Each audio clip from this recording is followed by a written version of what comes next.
So I told you that this section was very, very important, right? Because there's a bunch of questions regarding the same subject, right?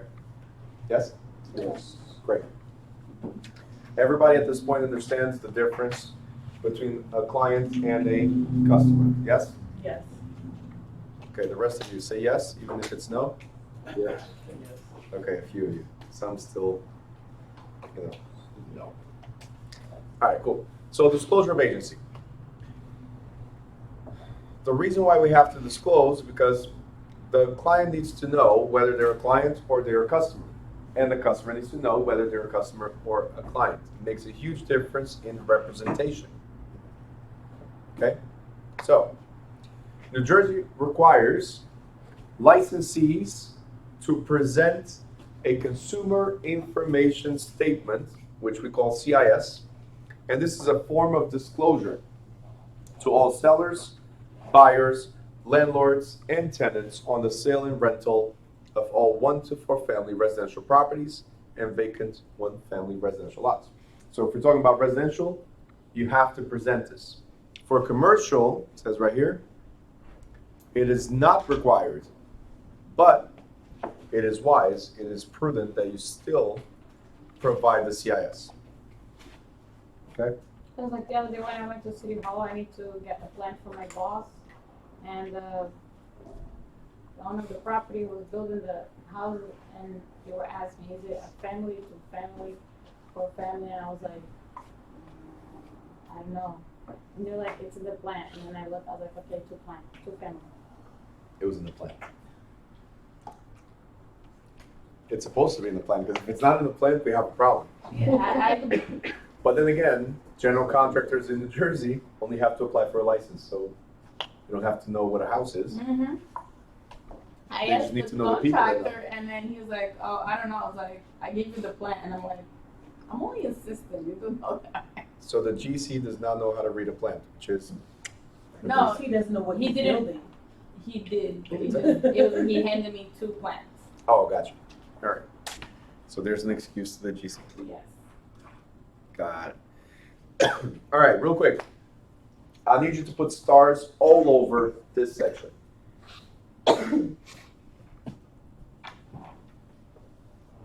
Why? Because it says right here that the consumer information statement describes the types of business relationships, and I want you to underline business relationships, that a real estate agent can enter into with a customer or client, and all the duties associated with each relationship. You could represent as a sales agent, buyer's agent, disclosed dual agent, or transaction broker. There's another one, but we're going to skip it for now. These are the 4 essentials. Seller's agent, buyer's agent, disclosed dual agent, or, good morning, thank you now, transaction broker. I'm glad somebody was paying attention right away. Tough class. All right, we're going to go to page 36, and then we're going to come back to page 35, okay? 34 and 35. So on page 36, it says, right on top, furnishing the consumer information statement. What does furnishing mean? To provide or present the consumer information statement. I'm going to ignore that one for a second. I'll be honest, that's what I thought when I came to the U.S. when I heard that word. Terrible. Cannot have you in class. So furnishing is providing the consumer information statement. Make sure you write providing on top so you remember. Right information? No, furnishing means providing. That's all you need to know right now. All right, because this paragraph right now is going to talk about when must you provide or present the consumer information statement. Ready? Mm-hmm. Great. It says right here that real estate agents are required to furnish or provide a CIS, look what's in green, before any discussion of a seller, landlord's, or buyer's tenant's motivation or financial situations initiated. So what we're trying to say is that first contact is when you must provide these disclosures. Good? All right.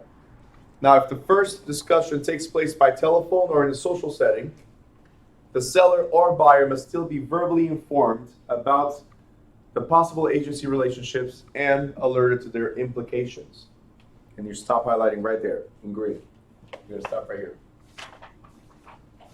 So if it's in a social setting, obviously you don't walk around with a CIS, okay, which I'm gonna show you in a second. So you still have to tell them, hey, I'm glad you want to buy a house, but here's some disclosures. I'm glad you want to sell your house, but here's some disclosures. What are these disclosures? I want you guys to go to page 34 and page 35.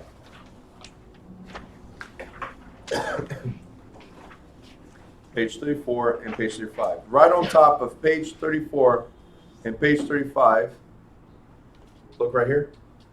Right on top of each page, I want you to write in big, bold letters, please read me.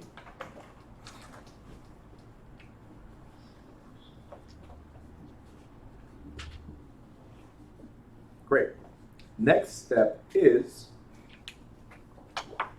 fold the corners.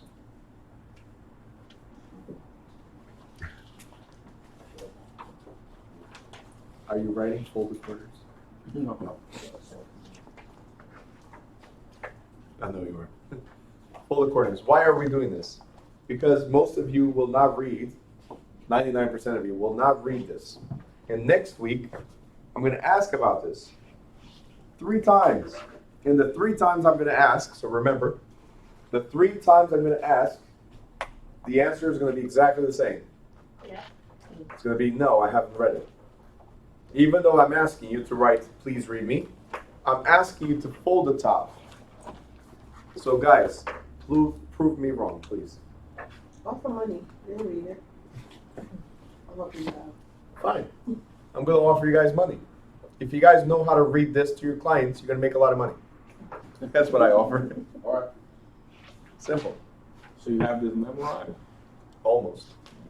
I mean, 4 years teaching and practicing, so yes. But if you're showing to your client, you have to have this with you so you can read it to your client. Before showing, before everything. Client says, I want to buy. Great. Disclose. Client says, I want to sell. Great. Disclose. Okay? In fact, it says right here, let's say that a seller calls you.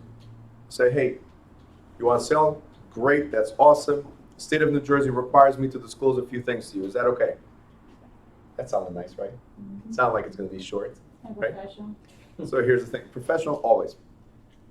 Can't you tell? Started with a picture from the business card. This is you on the card? Always say that. I don't know. She lost. No, you took it. She already lost the business card? She lost the You business took card. it. All right. So while she finds a business card, You were. this is the darker disclosure. today. Of course I was dark. It's called Photoshop. You think I want to be pale white like I am? Okay. Good. I'm going to put my nickname, Casper. She No. found how long you was working, she didn't even know it was you. See? Damn. She was so focused on finding a date there. All right. But yes, it was me. Again, Photoshop does wonders. Anyway, so back to this. Here's part of the disclosure. In New Jersey, real estate licensees are required to disclose how I intend to work with buyers and sellers in a real estate transaction. In a rental transaction, terms buyers and sellers should be read as tenants and landlords respectively. As seller's agent or sub-agent, right here, I, the licensee, represent the seller, and all material information supplied to me by the buyer will be told to the seller. As a buyer's agent, I, the licensee, represent the buyer, and all material information supplied to me by the seller will be told to the buyer. As a disclosal agent, I, licensee, represent both parties. However, I may not, without express permission, disclose that the seller will accept a price less than the listing price or that the buyer will pay a price greater than the offered price. As a transaction broker, I, licensee, do not represent either the buyer or the seller. All information I acquire from one party may be told to the other party. So this is the short version of the disclosure. Reading like for Calabar. How many people would hang up if this was over the phone? Everybody. Everybody. Oh, you're one of those radio commercials? Everything speeds up. But this is the short version. Let me zoom out real quick. This is the, I gotta read all this to my client version.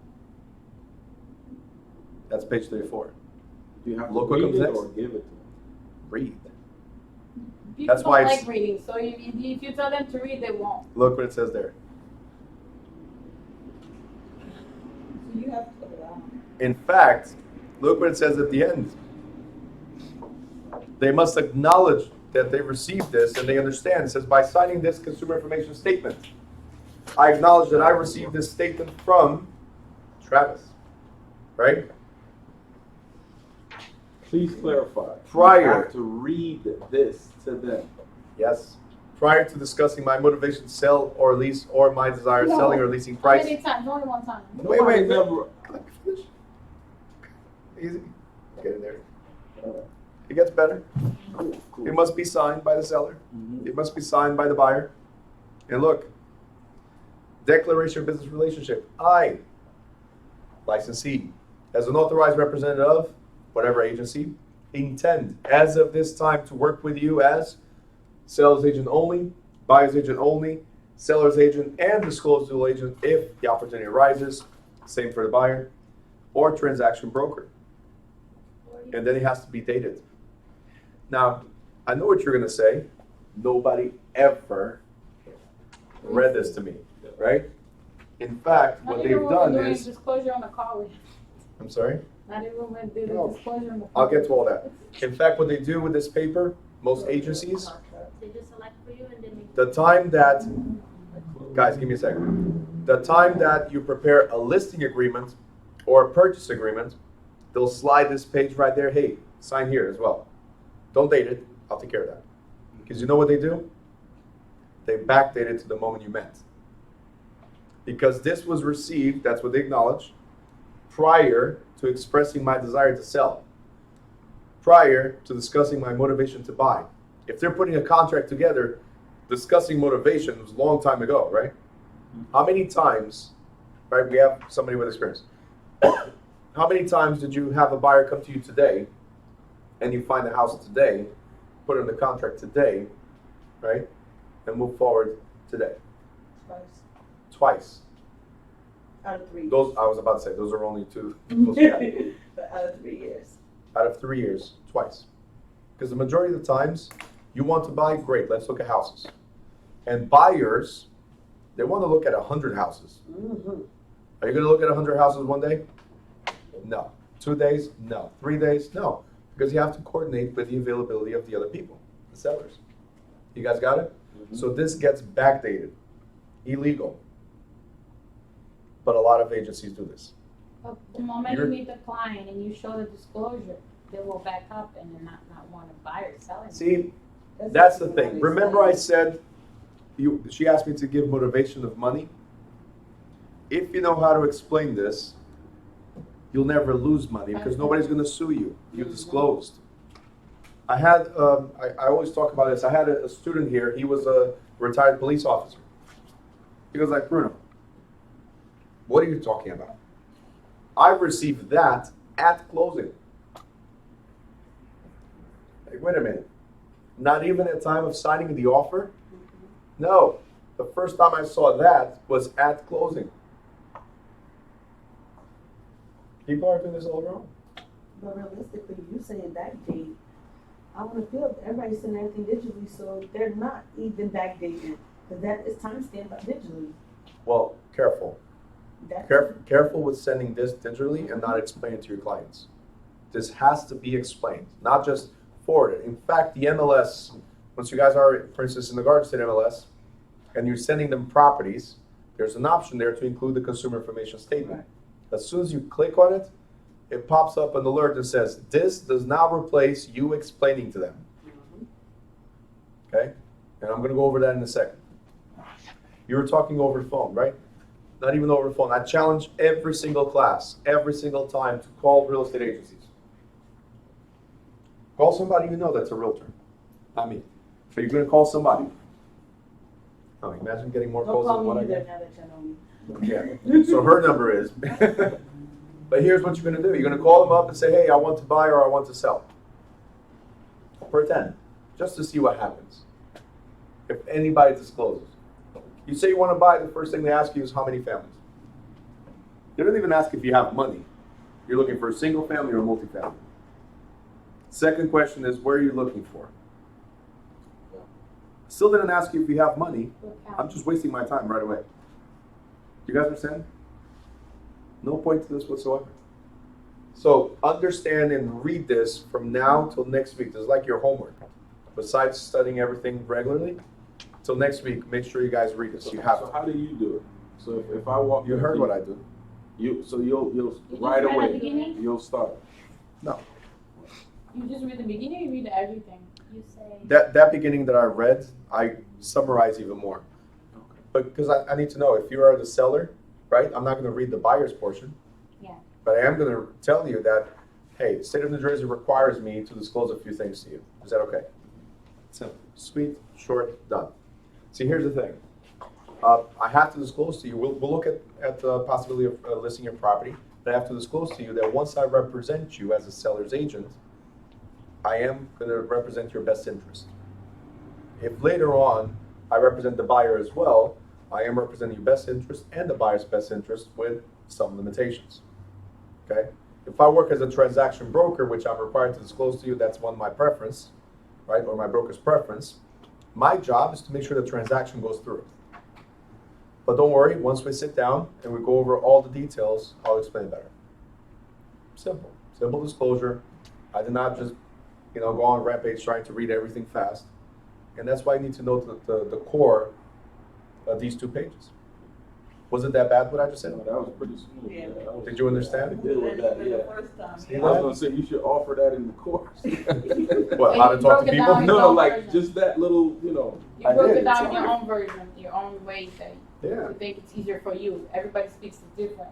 But that's why it's important to know what it says. And that's why most people don't explain, because they don't know. What it says. And say if they don't know, they're not going to force somebody to sign. Because this happened to me once, right in the beginning. I had an elderly person where I went to see her property. It was an 18 unit. Like cha-ching, right? It's an 18 unit. And I had her sign the CIS. Now I did explain the CIS. I sat down with her because I always try to do the face-to-face before anything else. I get you off the phone real quick. Oh, but listen, truly the best thing that I can do is no charge to you anyway. I'll come to your house already with everything prepared, and I'll be able to explain better. No cost, no obligation. Get you off the phone as quick as possible. Try to get a face-to-face as quick as possible. Most of you will spend your time on the phone. Yes, Mr. Seller. And then the next thing we're going to do is going to do an open house. And the next thing we're going to do, we're going to put on Facebook. The next thing we're going to do. Then they're going to go back to the person they spoke before and say, hey, they said they're going to put on Facebook. Oh, yeah, we're doing that too for less. You guys got it? Try to get the face-to-face, get them to know you. And that's how you build your brand, the people relationship. Okay? So this lady, that's what happened. I sat down with her, and I had her sign. Because she's elderly, next day she spoke with her son. Says, hey, I found this realtor recommended by a friend of mine, and she says that, at least that's what she says, she told her son, that I was very pleasant, and that I was, I said all the right things, looked very professional and all that stuff, right? But my son, that's what she told me after, but my son says I shouldn't have signed any contract. I said, ma'am, with all due respect, you did not sign anything as far as a contract. What you signed was a disclosure. You know, I understand, but could you send me a copy of that disclosure to my son? That's actually between our brokerage and you, but considering the situation, I have no problem. As long as my broker is okay, I'll send to you, your son as well. And that's what I did. Now back and forth, because for some reason, I was trying to email to the son, and he had AOL.com. So it was kind of limited on the size of the PDF, so I had to break it down to 2. I don't know, for some reason, there was a limitation on the attachment. And he finally got it. But she kept on calling me, can we please cancel this contract? Can we please cancel this contract? There's no contract. And that's why most people, most agents don't explain this. Most agents do not even sit down with you and say, please sign here today. Because people think they're getting into a contract.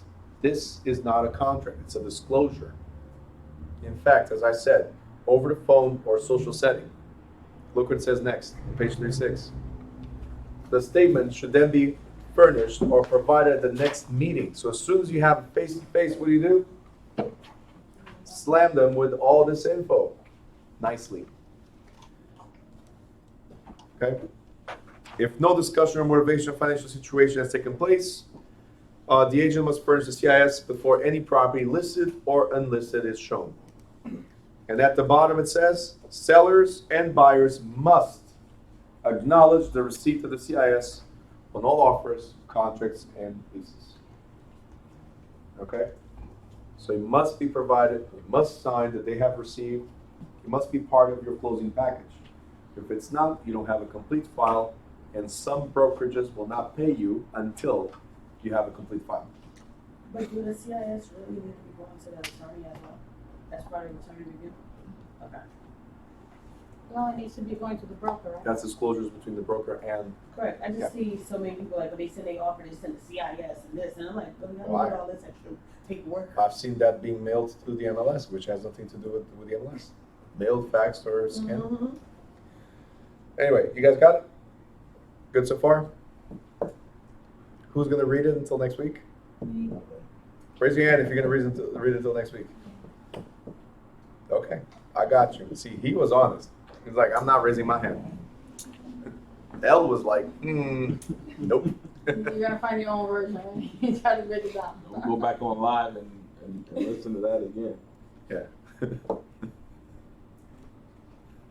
gotta go to YouTube and try to find alternative ways of not saying it.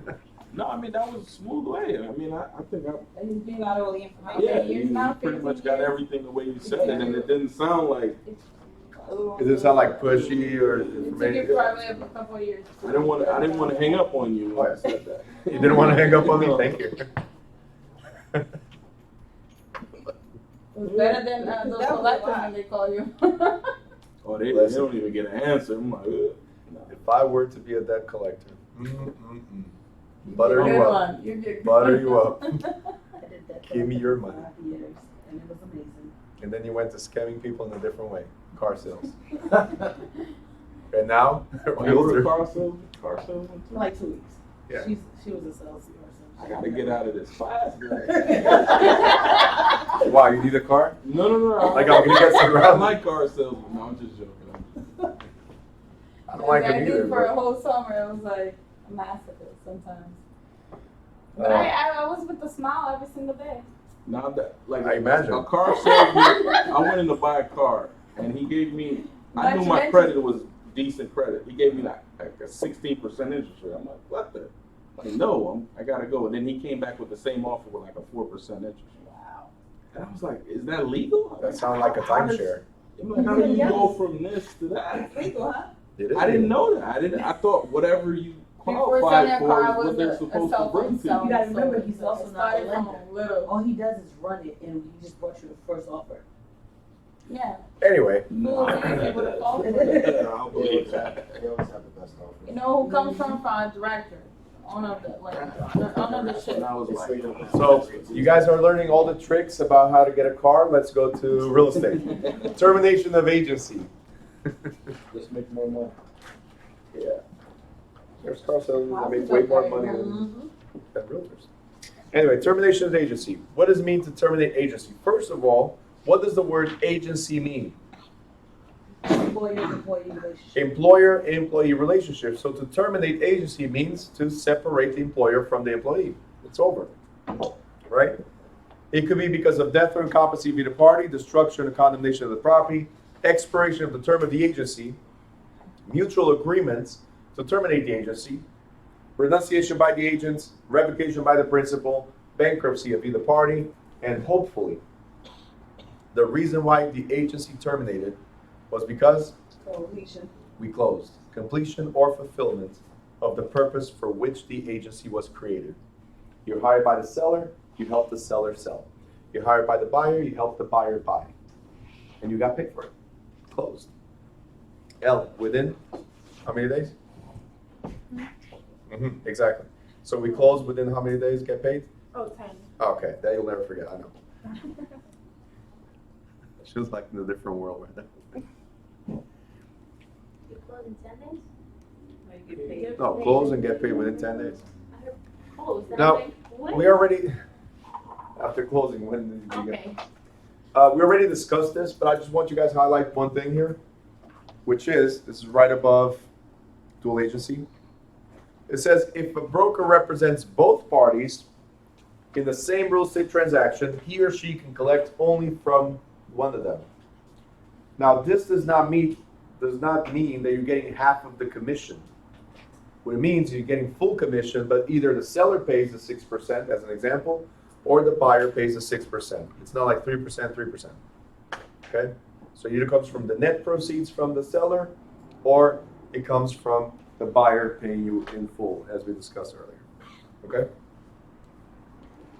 Dual agency. Who can tell me what dual agency is? Illegal. Illegal. Exactly. Unless Disclosed. disclosed. So dual agency means that the broker represents both parties at the same time. Nothing wrong with that, right? Because while dual agency in itself is not illegal, undisclosed, underline this, undisclosed dual agency is illegal. So if you don't tell the buyer that you represent the seller, if you don't tell the seller you represent the buyer, then that is you taking advantage and profiting without disclosing. You guys got it? But you can represent both at the same time? Absolutely. As many times as you want.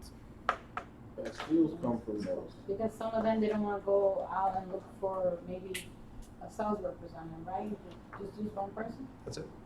Sometimes you have an open house and people are just walking by, ooh, nice house. They walk in, they're unrepresented, they became your clients. You gotta give them a step further, because I have hit real life's been hitting me with the step further. Okay, what was the step further? You gotta remember the client is not yours, it's the broker's. So Oh, yeah, since there's like definitely. 300 agents in there, you may be an agent in the same brokerage as me. So you brought the buyer, we're now disclosed dual agents. Oh. Because it's not, we're not, Yeah. it's not our client. Your broker's happy. That is true. Disclosed agency is about the broker, must be disclosed. Even if there's two separate agents within the same agency, must be disclosed. So you have to let them both know. Absolutely. Because you represent the broker, right? So if the broker is representing both sides, then must be disclosed. Simply giving the buyer's mandated consumer information statement is not enough. Now, sorry. It says here, disclosed dual agency is legal in New Jersey if the broker explains fully the legal duties that will and will not be available from him or her.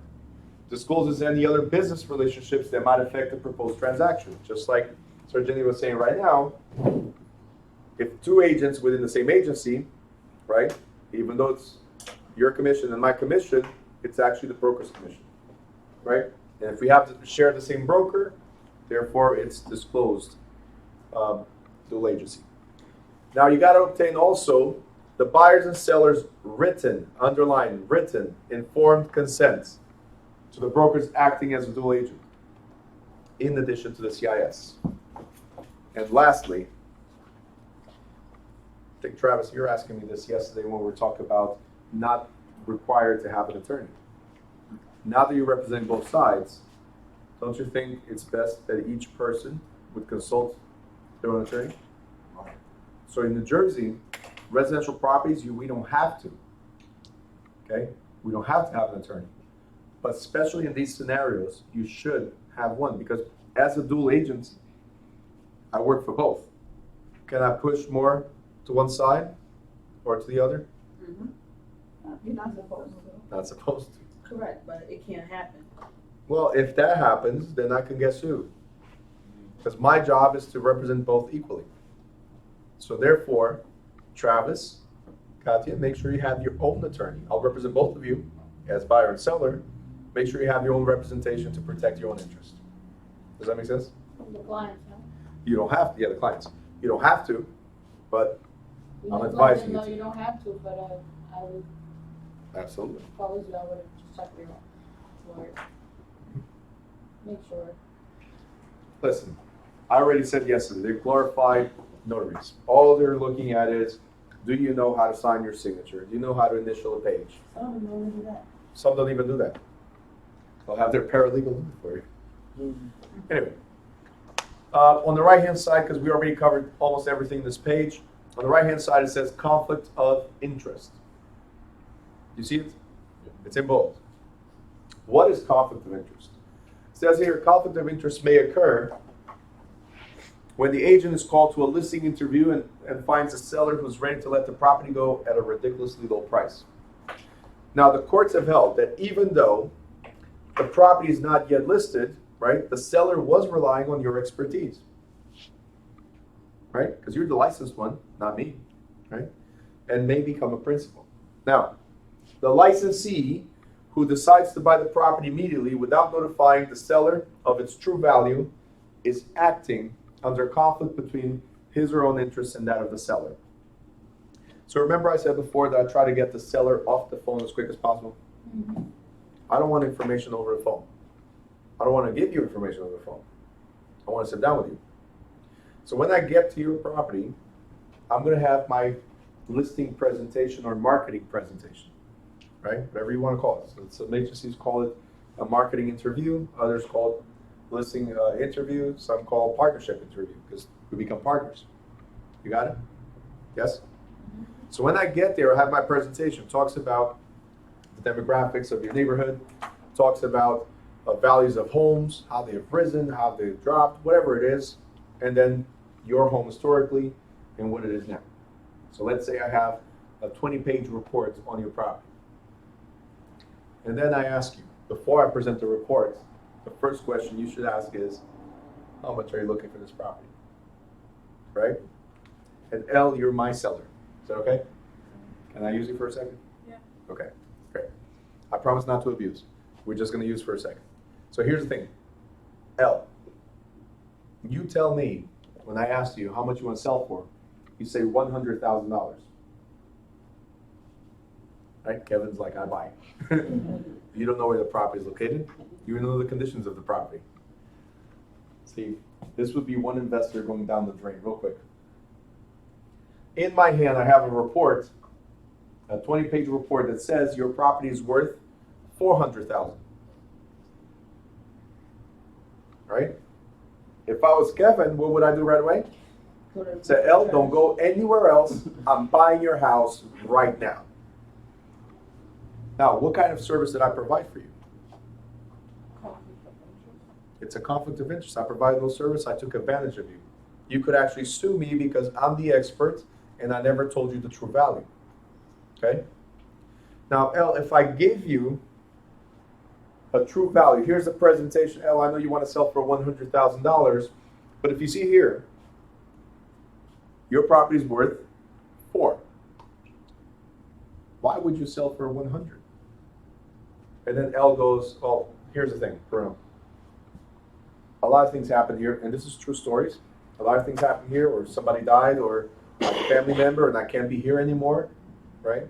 Or I'm relocating, I have to sell tomorrow, right? As quick as possible, that's what it means, right? You had a family member moving to Florida, and she had to sell quick, right?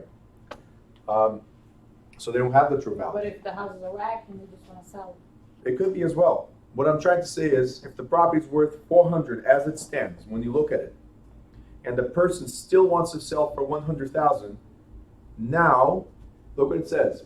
Somebody that decides to buy without disclosing the true value. But now that I disclosed, is it conflict of interest? No. No. The key in this chapter I've mentioned in the beginning, I'll mention again. The key is disclosure.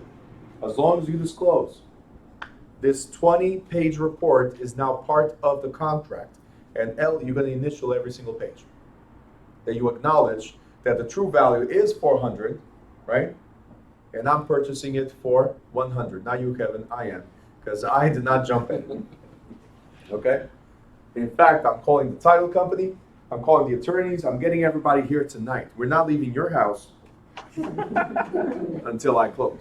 Does that make sense? All right. The key is And what if they change their mind? disclosure. Changes what mind? Whoever got a Right. contract. They have 3 business days and she's desperate. Simple. Okay, in that scenario. In this scenario, she's very desperate. Not the best option ever because I'm buying cash tonight. All right? Laundry money. Under the mattress. Only the mattress. Nobody knows where I live, sit there. It's a very comfortable mattress. Anyway, I bet. I told you I like my pillow, didn't I? The money underneath it. Call me Uncle Scrooge.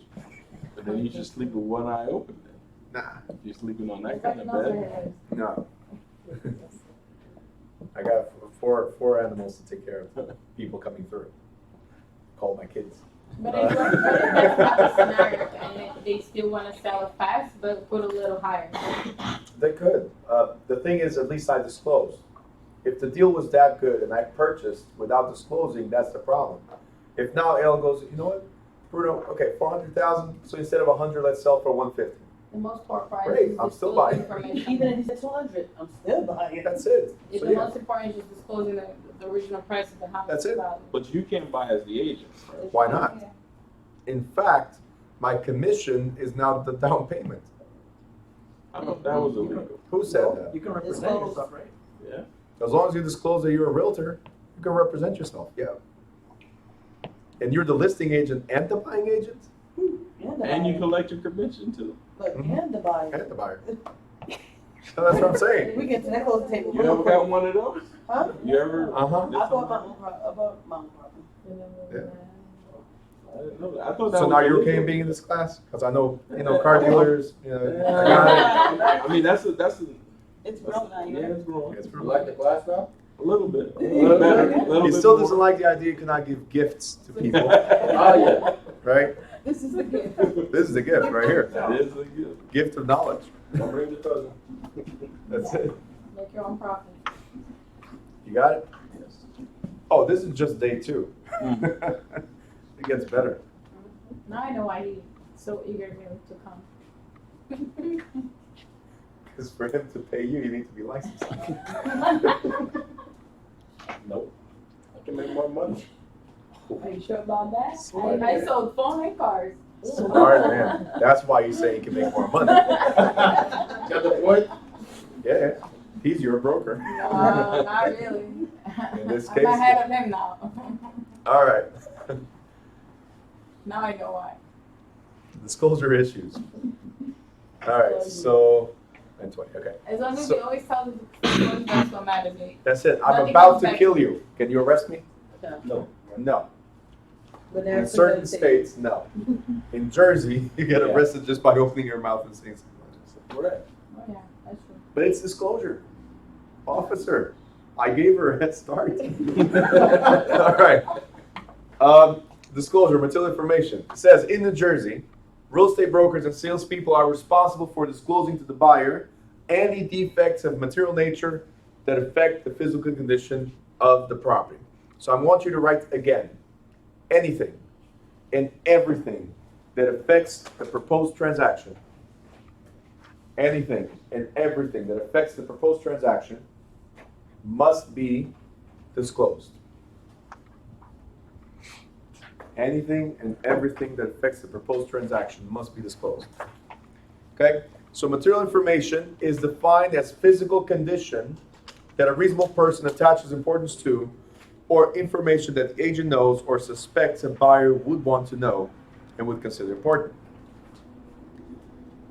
Let's skip. That's dual agency agreements.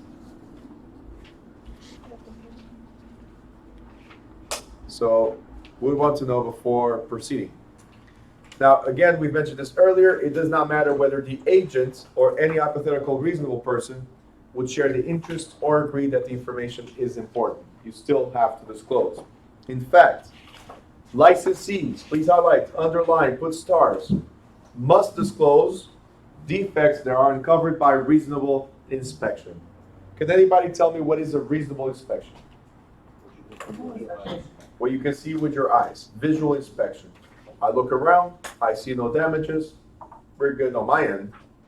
I'm not the professional home inspector, so I don't have to go any further than this, okay? But if I see anything that's potential damage, I must disclose. And these defects would include water seepage, unused oil tanks in the basements, and sloping floors. Now, sellers. See, sellers hide a lot of stuff from us, right? I hope they don't see this, right? Sellers should be aware, however, that courts have ruled that they are responsible for revealing any hidden or latent defects to their real estate agents. A latent defect is one that is not discoverable by ordinary inspection. So, for instance, we know that there's mold, but that was never disclosed to the agent. So, Mr. Seller, here's the thing. In the future, if there's any damage that you're not telling me right now, you could be held liable. So, I'm not accusing you of anything, because sometimes they get defensive right away.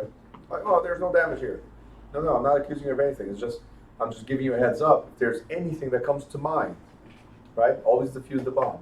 If there's anything that comes to mind along the way, let me know, because we must disclose to the buyer in order to prevent potential lawsuits. All right? This is the same thing as going to your doctor. If you tell your doctor that your finger is numb, but you don't tell him you have a headache, right? They're going to try to figure out what's wrong with the finger versus what's wrong with the head that's causing. Does that make sense? You need to tell as much information as possible, Mr. Seller. Now, next question. Did anybody ever buy a car before? Mm-hmm. Great. So, if you bought a car, did you ask for a report? Sorry? Carfax. All right. Does anybody have any clue about the house report? Yes. What is it called? Clue. Clue report. Simple. So if you have no clue what it is, it's called clue report. Okay, it says right here, an excellent source for information about past problems in any given building is a comprehensive loss underwriting exchange or clue report, which lists insurance claims for the past 5 years. Now, I stop here and I have this highlighted first for one reason. It has been previous exams. It's not guaranteed exam question, but it has been on previous exams, okay? Now, the reason why I stopped, the real reason is this. Remember I said how our brain works yesterday? And I said that as soon as you see insurance broker, you saw broker, and that's all that mattered in your brain? Yes? Well, today is this. They're going to ask you, the question is, which report lists insurance claims for the past 5 years? And they're going to give you 4 options. 2 of them don't matter. Completely off, easy to detect. And then 2 of them are very similar. One says comprehensive loss underwriting exchange. The other one says, the tricky one, says comprehensive loss insurance exchange. If the question is, where can you see insurance claims? Most people will click on comprehensive loss insurance exchange. You guys got it? Instead of underwriting, which is risk analysis. Every time you see underwriting is risk assessment or risk analysis. So the more claims the property has, right, the riskier it is to insure. So if you have no clue, the bottom line is if you have no clue what to answer, you look for clue. Okay? I didn't get that part. The clue part or if you have The no whole clue? thing. Okay. Great. So there's going to be a question that asks, like the Carfax, you want to know what happened to the property. Okay? What is it called in the real estate world? There's 2 options. One is CLE, the other one's CLUE. At least that's what the acronym for these 2 answers would be. One is Comprehensive Loss Insurance Exchange. The other one is Comprehensive Loss Underwriting Exchange. Okay? Those are 2 potential answers. Very similar. All I'm asking you is to pick the one that the acronym goes CLUE. Oh, Comprehensive Loss Underwriting. Don't get tricked by insurance claims, so let me pick the one that says insurance. That's pretty much what I'll say. How is this generated? Who triggers this? So every time, not a buyer. Well, every house must have homeowner's insurance if there's a mortgage, just like your car must have full coverage, right? So every time you go buy a house, you have to have insurance at closing. They pull this report from Choice Point. Where? You can get it too.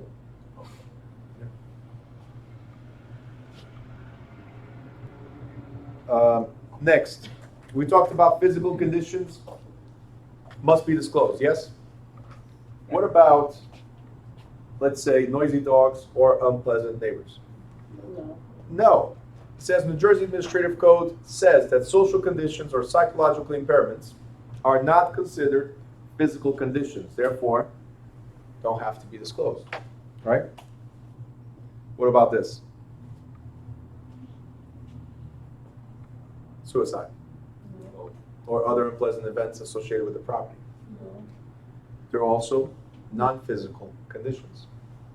Meaning, it's a physical condition, obviously somebody died, but it doesn't relate to the property itself. It doesn't damage the structure itself or the value of the structure. Does that make sense? So these must not be disclosed, unless you know, of course. So it says right here, if asked, agents must pass along any information they possess, but they are not required to investigate social or psychological conditions. So before the agent decides to pass along any of this kind of information, however, he or she should carefully consider how the communication might impact his or her fiduciary duties. What are fiduciary duties? Trust and confidence. Okay? Any questions here? Nope. Simple, right? Next we have off-site conditions. What is something that's off-site? What does that mean? Off-site. Not on the property. Not on your property. So it could be your neighbor's property or a neighboring property close by, right? But it's not your property. Why do we have this here? How does it affect you? Yes? Because New Jersey's polluted.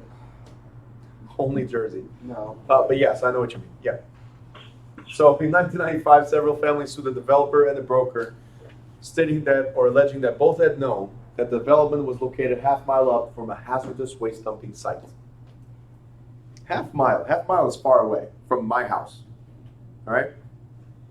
So the trial court ruled in favor of the developer, stating that there is no duty to disclose to a potential purchaser the conditions of someone else's property. Right? Again, half-mile up. How does it affect mine? On appeal, however, the decision was reversed. The New Jersey Supreme Court ultimately held that conditions beyond the limits of a specific property may be considered material facts and must be disclosed to prospective purchasers. In this case, it's very simple. It's a hazardous waste dumping site, half-mile up. The way it's being described, it's uphill. Let's start with that. If it's a hazardous waste dumping site, there's chemicals or toxins in that land. If it rains, then it goes into the groundwater. And groundwater does not stop. It travels, right? So could it potentially come all the way to your property, those chemicals, those toxins? Yes, so in this case, yeah, you gotta know. So as a result of this decision, 2 disclosures for off-site conditions are now included in all contracts. One refers to new construction, and the other one to resale of existing properties. Now, the new construction has a 5-day period in which you can cancel the contract. Resales do not. There's a 5-day period to cancel contracts on new constructions based on off-site conditions, stuff Yeah, you that's why found out new later. constructions are harder to get, all Approved. approved, easier than Could be. all the other ones, yeah. I'm still waiting for City Hall to final some of them for the new construction that was supposed to start in December. What town? New York. I didn't want to say it. That was the problem. I have a property that we purchased, well, we didn't close yet, 2 years ago. But it's a Newark property. That's to tell you. You bought it from the city? Megan's law. So, My son going through the same thing. 2 years. Megan's Law. Has anybody heard of Megan's Law before? Yes, Can anybody tell me a little bit about it's the sex offender law. it? The sex offender law. What And does guess that have what? to do with brokerage? Jersey. We are famous for being the sex offending state because this was enacted in 1995 in New Jersey. Great. What does this have to do with real estate? A lot. A lot. And nothing. In fact, here's the thing. It says, in New Jersey, all contracts and leases on residential real estate that are prepared by a licensee must include Megan's Law statement. Right? At the bottom, it says, licensees are not permitted to inquire about or give any information regarding the presence of convicted sex offenders in the... Oh, in that case, no. Okay? So, convicted sex offenders are now part of a database. Every time they move, they must report. Right? That's what it is. So, agents, we are supposed to cannot... know or tell No. Read what I have in green. You are not permitted. It's a don't ask, don't tell policy. Okay. Don't inquire. Don't get involved.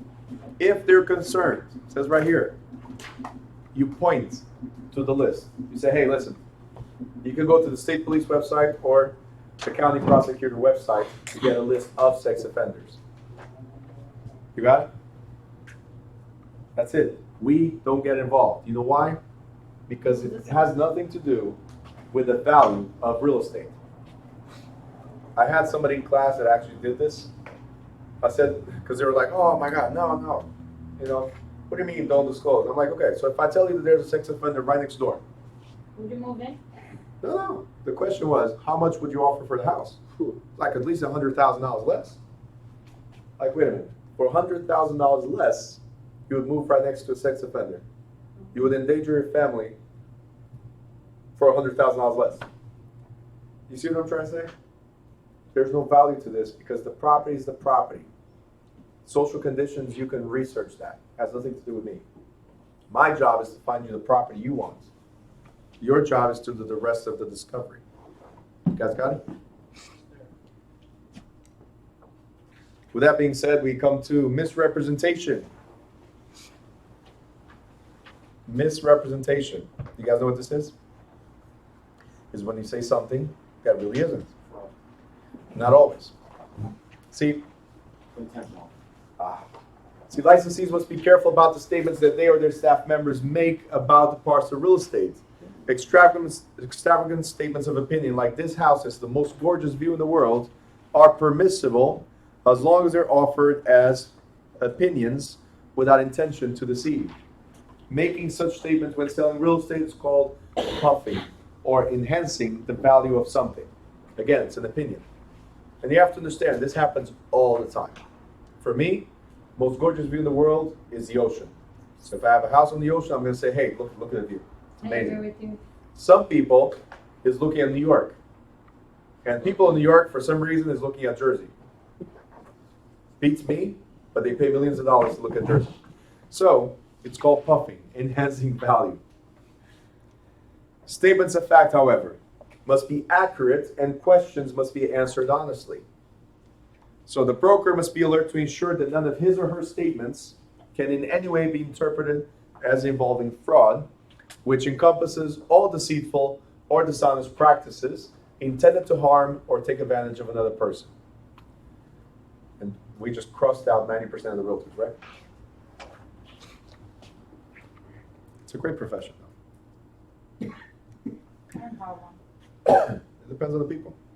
Well, It's a nowadays people don't have business. time. People nowadays don't have time. It's been going on for a while. Yeah, it's more obvious now than ever. Yeah, it's the internet. Let's blame it on the internet. Or global warming. Let's pick one. All right. Here, misrepresentation. Make sure you highlight with stars, arrows, bubbles. You need to know this. Misrepresentation covers more than a deliberate lie intended to mislead someone. This is called fraudulent or intentional. You did it on purpose, right? And there are two other classifications. We have negligent or unintentional, and we have honest or innocent misrepresentation. So negligent, the word says it all. You did not do your job, or you should have done better. Innocent or honest is like, how would you know? Does that make sense? So in this section, I'm going to use one example, 3 variations of one example to cover the whole page. Okay? So for instance, let's say I have a tile here that's damaged. Let's say this one right here. It's damaged. When I walk into this room, because I'm trying to obtain the listing, when I walk into this room, I do my visual inspection, right? I looked up, I see a damaged tile, and I ask the landlord, I say, hey, you know we can't rent like this, right? Oh yeah, I know about that. I'll fix it. Okay, great, because at Home Depot, they have these tiles, they're very cheap, like 15 bucks to get the whole thing, right? What am I doing here? Right now, I'm helping you fix the problem. Here's my next statement. Here's what we're gonna do. We're gonna replace the tile, and if it's raining, do not pick up the phone. What did I just do? Commit fraud. Commit a fraud, because I know there's a leak.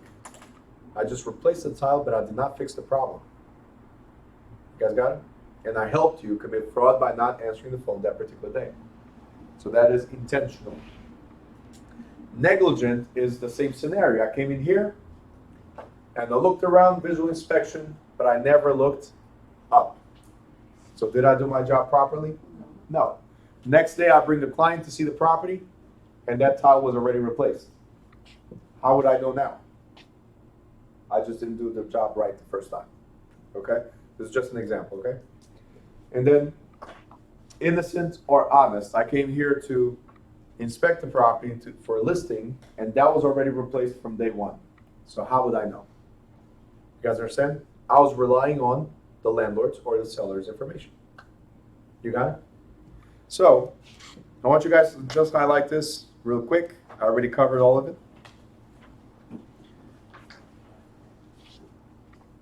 So for now, just highlight.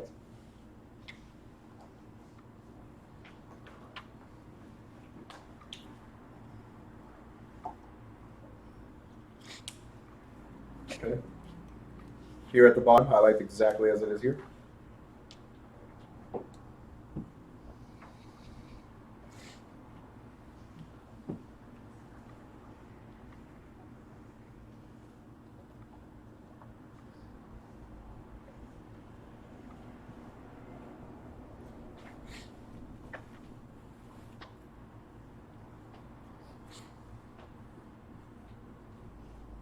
Good. Right on top. We're almost done. Right on top, highlight as it is here.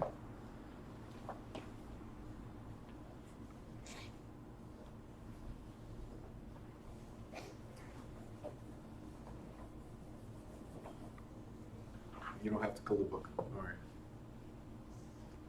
Just grab his outline.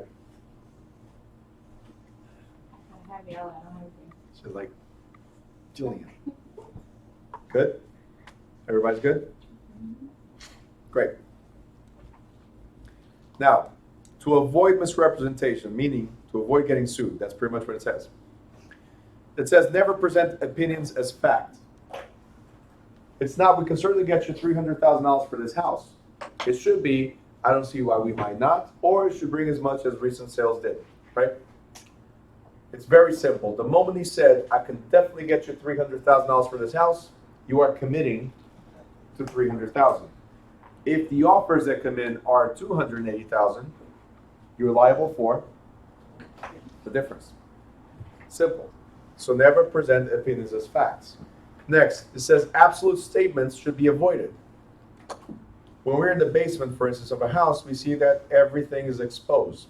So we're going to see all copper plumbing, right, in the basement. But does that guarantee that the whole house is copper? No. Some areas, like the kitchen or the bathrooms, might have been updated already. You guys understand? Very simple. So, many requests for information should be met by referring the questioner directly to an expert source. This highlight, underline, put stars. So somebody asks the question, and what are you going to do? Point it out to the city zoning bureau, to the mortgage counselor, to the building inspector, to the engineer, or lawyer. the agent thus shifts liability or responsibility and cuts down the chances of giving faulty information in specialized areas. Very, very simple, right? Yes? Great. If you guys don't understand that, usually I like to bring this, the Consumer Fraud Act. So, New Jersey's Consumer Fraud Act lists in detail all sorts of misleading, fraudulent, and scam practices and sets penalties that include fines of up to $10,000 for first violation of the Act.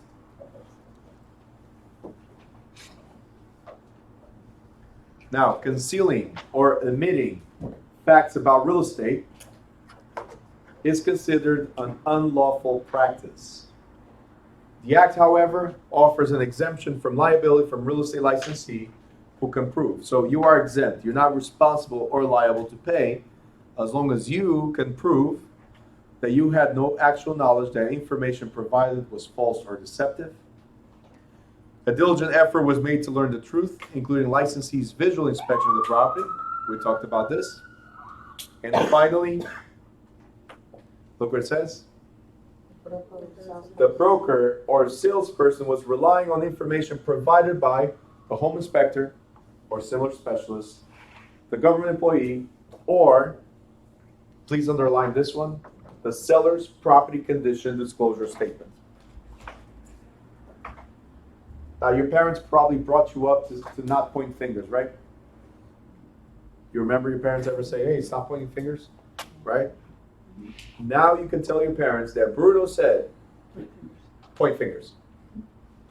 The inspector told me. Okay? That's it.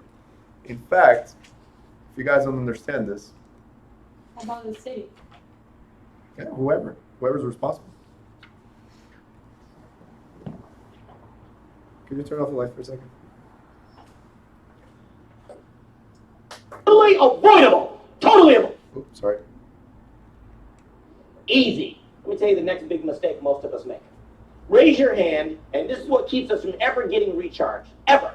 Raise your hand if you have a problem in your life right now. Raise your hand. If you don't raise your hand, you lie about other things also. We all do. I call it our monkey. And that monkey sits on your what? Back. And guess what people try to do with their monkey? They give it to us. And guess what we do? We take their monkey. It's not your monkey. Your job when you leave this class is to start practicing monkey maintenance. That's your job. I'm a master at it. Because here's what will happen. People will ask you this, so tell me, if I buy this short sale, do you think that I'll get at least 20 or 30% equity? That's a great question. Let's do this. Let's ask the appraiser that question, and then they can let you know about the equity and how much equity you have in a property. Everybody raise your right hand. Go like this. Turn to the person next to you and say, it's not my monkey. Let me tell you how serious I am about the monkey. If this is all you get out of this class, it would change your life. Your life. At least 2 or 3 times a day I'll say to myself, it's not my monkey. That is not my monkey. I taught a class in Alaska. When I checked into the hotel, they gave me a sheet of paper and they said, Mr. Watson, you need to read this. So I started reading it. And you know what it said? It tells you what to do if you're approached by a charging bear. I looked at it and I said, well, why are you giving me this? They said, well, the way our property is set up is you're going to have to go down a trail to get to your cabin. And on that trail, a couple weeks ago, someone was mauled by a bear. And this tells you what to do if you're approached by a bear. Okay. And you know what it said to do? It said if a bear charges you, make yourself look as big, as imposing as possible. To a bear. A bear. It said if the bear keeps charging, that doesn't work. Cover up all your vital organs is what you should do. Ball up and play dead. That is the best thing to do. And it said in big letters on the paper, if while playing dead, the bear starts to maul you, do not scream.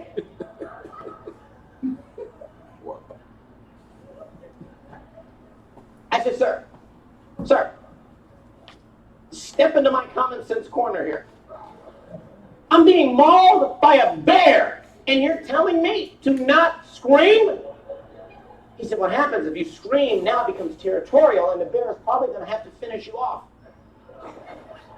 I looked at him, I said, this is not my monkey! This is not my monkey! This is a security issue! You need to have snipers on the trees with rifles, period! That's what needs to happen! I said, and let me tell you what's going to happen. One of your representatives is going to take me to my room. They are going in first. Once I get the all clear, then I am going in. As far as I'm concerned, this mauling is totally avoidable. Totally avoidable. I didn't. Lights, please. All right. Did you guys understand that? Well, everybody's fighting with the light now, right? Did you guys understand it or not? Mm-hmm. People ask you questions on something that's not pertaining to your position. If you're a realtor, your job is to do what? Help somebody market their property for sale or help a buyer buy. If they're asking you about mortgages, who should we direct them to? The loan officer. If they're asking you about legal questions, who should we refer them to? A lawyer, an attorney, right? If it's something that has to do with the city, sometimes they ask me, Bruno, what about the zoning? Do you think we can change this? That's the city. It should ask the city, not me. They're the one who controls Right? the zoning. Absolutely. So I will talk about zoning a little bit in a different chapter. I'm going to talk about having a master plan where you can see the changes that are going to happen in the zoning. So to know the future. But still, this is what they have. But based on what you're trying to do, just go there and confirm that that's what it is. It's not my monkey. Simple as that. All right, did that help? We're not done yet. For those of you trying to pack already, there's still some to go.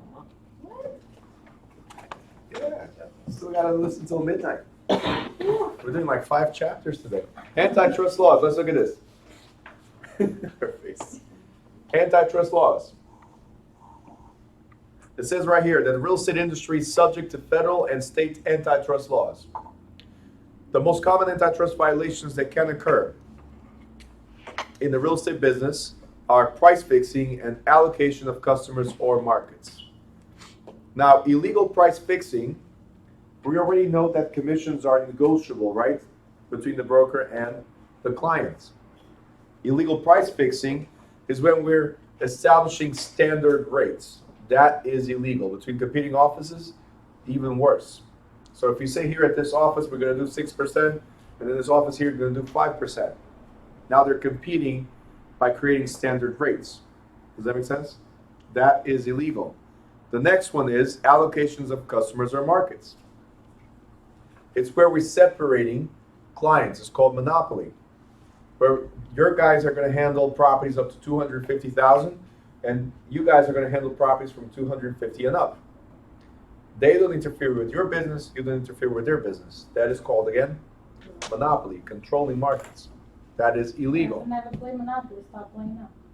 Oh, I love monopoly, but not for this. Because under the Sherman Antitrust Act, people who fix prices or allocate markets may be found guilty of a misdemeanor punishable by a maximum of $1 million and 10 years in prison. But wait, there's never mind, right? Forget playing Monopoly. But there's more. In a civil suit, a person who has suffered a loss, right on top, suffer a loss because of such activities, may recover triple the value of the actual damages plus attorney fees and costs, which could be way more than $1 million. How do you know they're not changing the price then? How? What price? Not the price. The price fixing is the setting standards. That's what we're talking about. Yeah, between agents, right? Well, it has to be proven that that's what's happening. So there's going to be an investigation. If I felt that that's what happened, they limited my options of negotiating, which a lot of agencies do. Imagine if everybody knew about this. They'll be suing agencies left and right. Because nobody negotiates. They get there and say 6%, please sign or initial here. I'll fill out the rest later. right? Nobody gives them options. Do you give options to your clients? She's gonna say yes, of course. I do, but with the option that comes, what kind of service you're gonna get. Absolutely. So if But at least you're giving options. Mhm. Yes. So you could put like 10% and then people will say yes. You can put 100% if you want, Oh, as long as they accept. I'm that good. Give me 100%. What do you mean? I get your house for free. That's what I mean. All right, anyway. Everything's negotiable. If you're willing to give something up like that, why not? Ethics, liability, and the simple offenses. We went over all of these already. So I just want you to highlight the first sentence. Then I want you to highlight the 3 bullet points at the bottom. So civil lawsuit, we talked about it. Criminal prosecution, talked about it. And even suspension or loss of license, we talked about it yesterday. Earlier I said that even if you don't know, as soon as you find out, what should you do? Disclose. So that's what it says right here. Full disclosure should be given in advance, but if it's something you find out sometime in the future, as soon as you find out, disclose.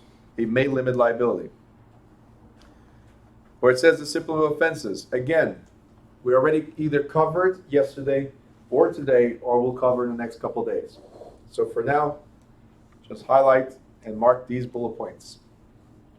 And let's jump to the next page.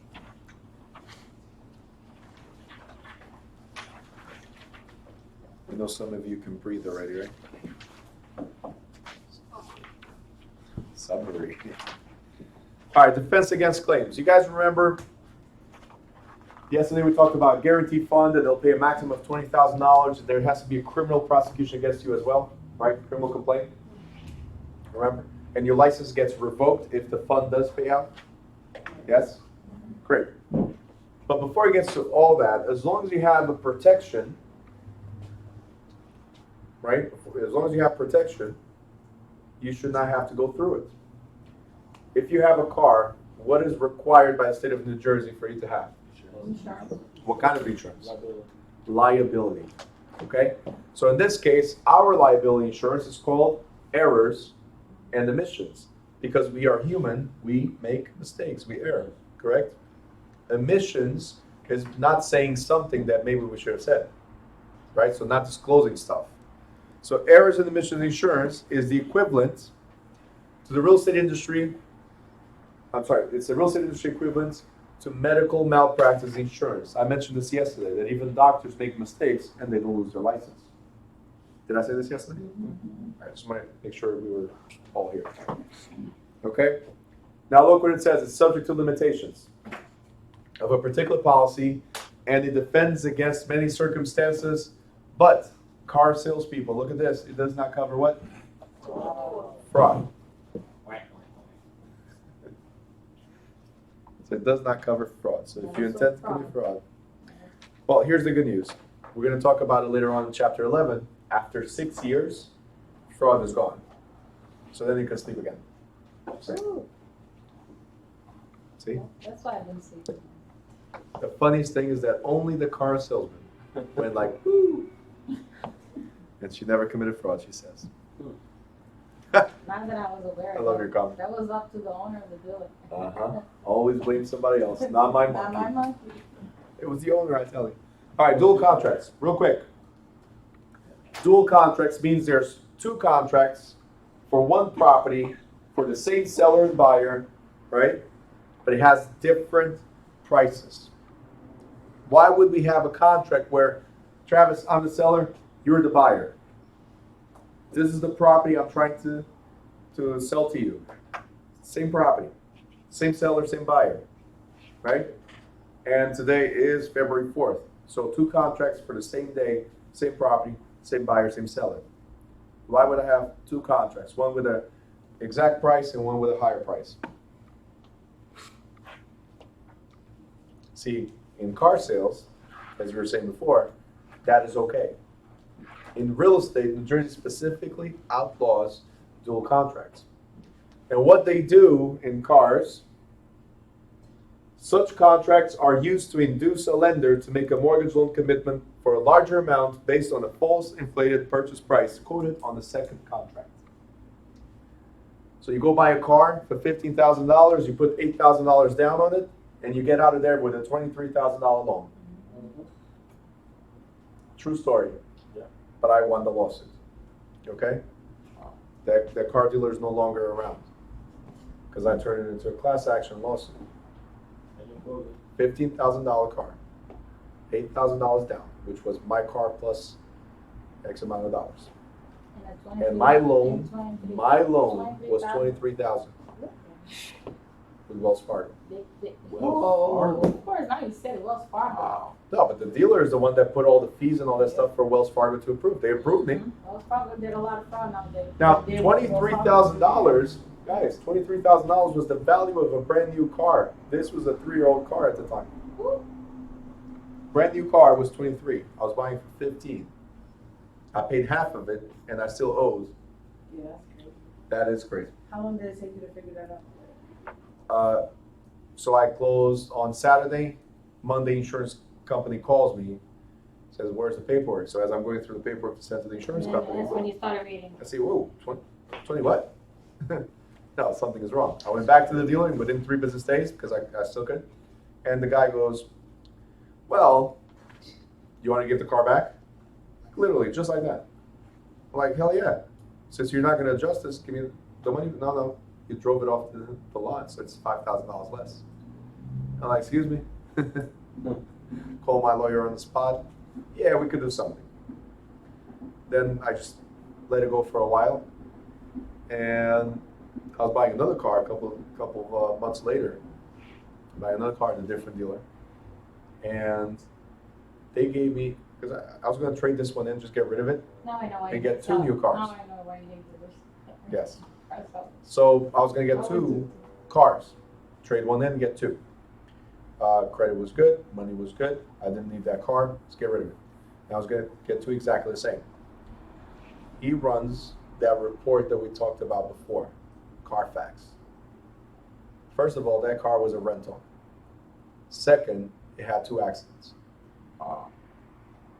Both times that I went to the dealer, it was either the printer was not working or the site for Carfax was down.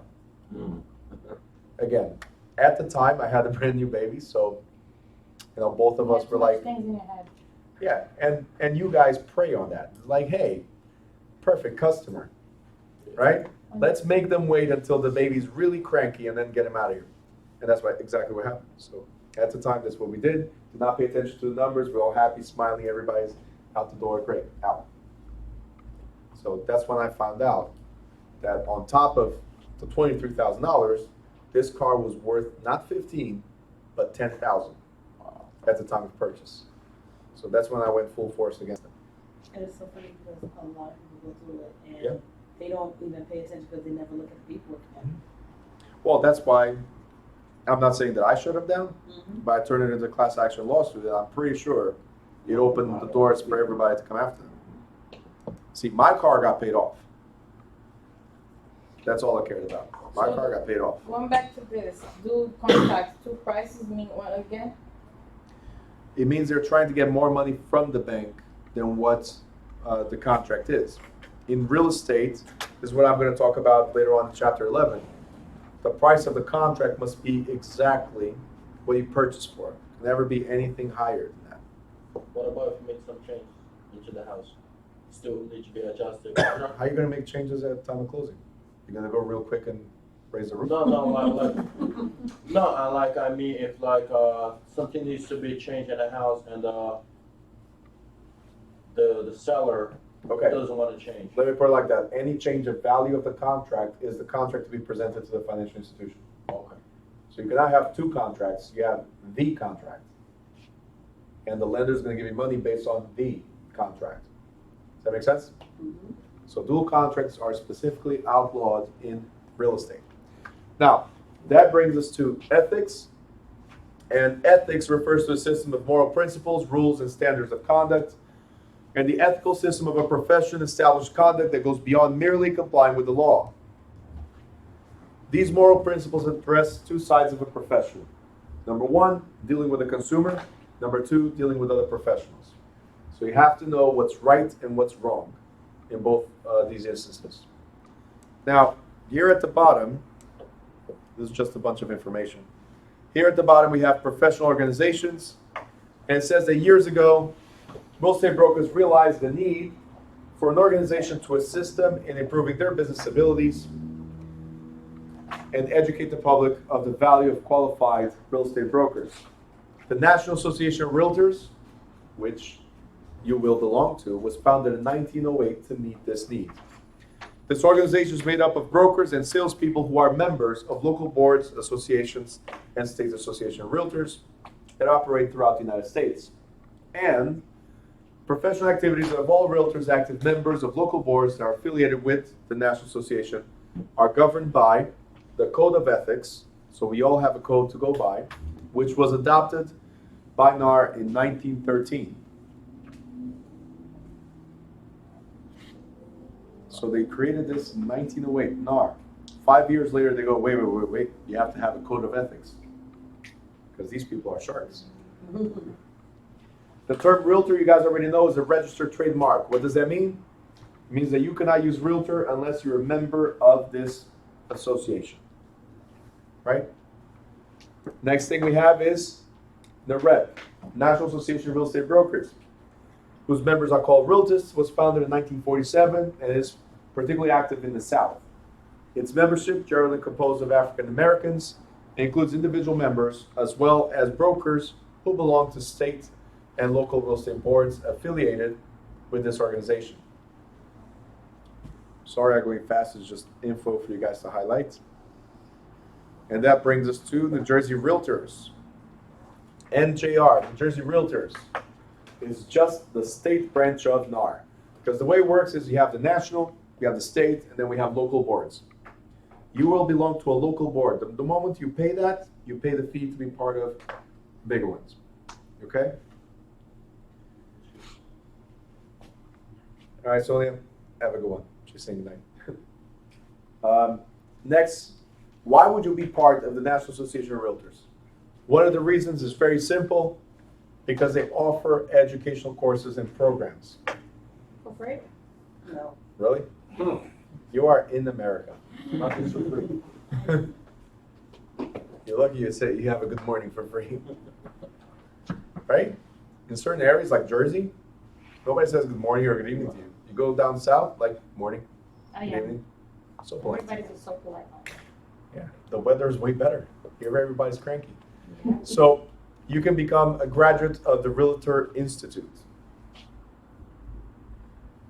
And with that, we're going to conclude with this very quickly, designations. So you can be a GRI, graduate of the Realtor Institute. You can become an ABR, accredited buyer's representative. These are part of the trainings they offer. CCIM, certified commercial investment member. SIOR for industrial. Did you do all No, I'm going to explain in a second, actually. CRS for certified residential specialist. CPM for certified property management. And there's a bunch of others. There's a lot of designations that are not even here in the book. And I'll tell you, Katia, why I didn't do all of them. Because I'm not going to do commercial. It's not my niche. It's not my passion. I do Some of them residential. were like- Simple. Some of them were on your monkey. Correct. Industrial, definitely not. I'm not getting involved. Does that make sense? The last had a- Find what you want, what's going to be your market. Like if anybody here is going to be a property manager, CPM. Definitely get that one. Does that make sense? Do not go out and take all these designations. Find one or two. Focus on your niche. If you're dealing with investors and you're dealing with foreclosures, definitely get the SFR, which is short sale and foreclosure resources. SFR, short sale and foreclosure resources. Okay? It's not here in the book. I'm just giving you a heads up because we're still with a lot of foreclosures and we might be very close to another flow of brand new foreclosures. Okay? So take advantage and get that training. All right, with that being said, we are officially done with today's chapter. Very long and tough chapter, right? You guys have any questions besides wanting to get out here? You got some lucky year ranch. Why do you guys teach this class as you are going to be a member of the board? Why? Because most agencies are right now, and more agencies are becoming part of the National Association of Realtors. So it's not a requirement, but if your broker is part of it, you have to be part of it. Oh, so if your broker is, you have to. Yep, Okay. absolutely. And you want to have access to the MLSs. Most MLSs are part of the boards. They're created by the boards. Correct. So for you to be part of an MLS, you got to be part of the National Association of Okay. Realtors. There's other MLSs you can be part of, right? But again, if your broker is a realtor, you are a realtor associate. Okay. So you will do for it. I like what she said, why do you guys talk like that? Why do you guys bring this up? Nobody else was complaining. Because they ain't never had to pay it. All right, guys. Thank you very much. Drive safe, and I'll see you tomorrow with a lighter chapter. Very One? light chapter. No, it's 2 chapters, but very light. Okay?